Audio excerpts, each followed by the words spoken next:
So we're almost through our Providence series that we started earlier this year. And we just wanted to chat through some, I guess, personal reflections on this series before we're done. Cara, you had a good prompt for us. Yeah, so I was thinking it'd be good to talk about maybe a time in our lives where we couldn't see the providence of God in it at the time, or we were particularly struggling with it.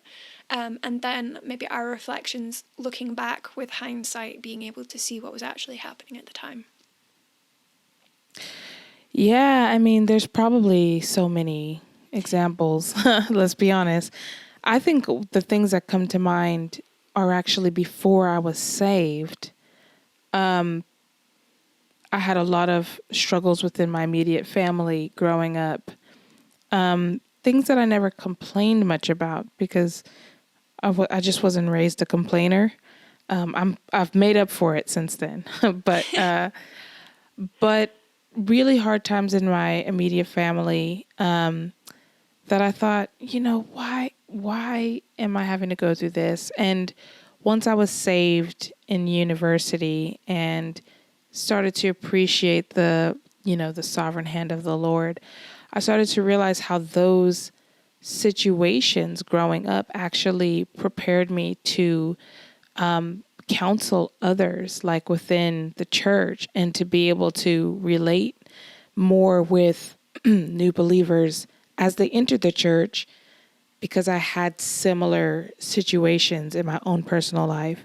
So I think even as an example,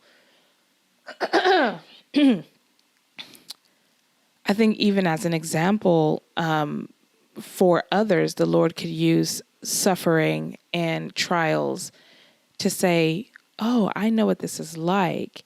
And I know how to counsel or encourage someone through that trial because I've personally experienced it. It's not always necessary. I'm not one of these people that is like, you don't know what it's like, so you can't speak to it. I don't think that that's a biblical frame for counseling. But it does help. It does help that little bit much more.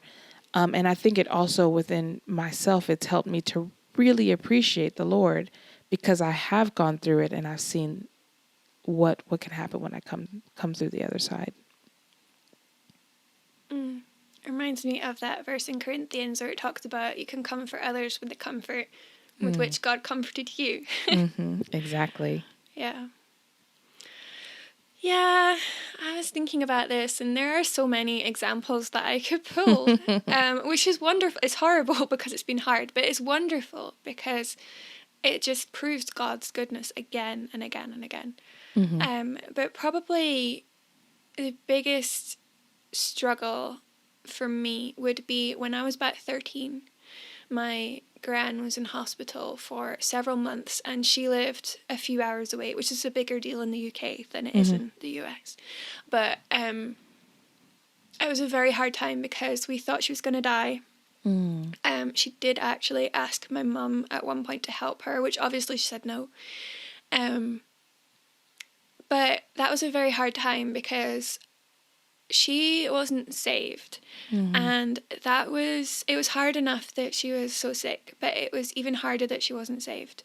And I was really quite angry with God. The whole thing about a frowning providence, I was just like, well, if you cared about us, you'd listen. But he just didn't it felt like he didn't answer. And that was very hard. But the goodness of that trial is that she wasn't saved. She did survive. She's still alive, actually. She's still not saved. But here's the thing, is that we've done this several times with her. There have been multiple times where we've had critically ill family members. And having been through that the first time and seen the goodness of God in it, I've never fallen apart that way again. So as you go through further trials, you look back on that one really, really hard thing and be like, well, he brought me through that. Yeah. Everything else is so much less. And the other thing about that was that it taught me to pray regardless of how I feel, and to still be faithful regardless of what my emotions were doing. And also, it reminded me how urgent it is to pray for the unbelievers in our lives, because you don't know how long they've got. That's so true. Yeah. And even if God doesn't answer, you got to just trust him that he knows what he's doing. I hope you enjoyed that bonus clip from the most recent episode of the Hymnpartial podcast. Make sure you go over to hymnpartial.com to sign up for our free weekly newsletter. And if you're watching us on YouTube, go ahead and hit subscribe and ring the bell so that you don't miss another episode.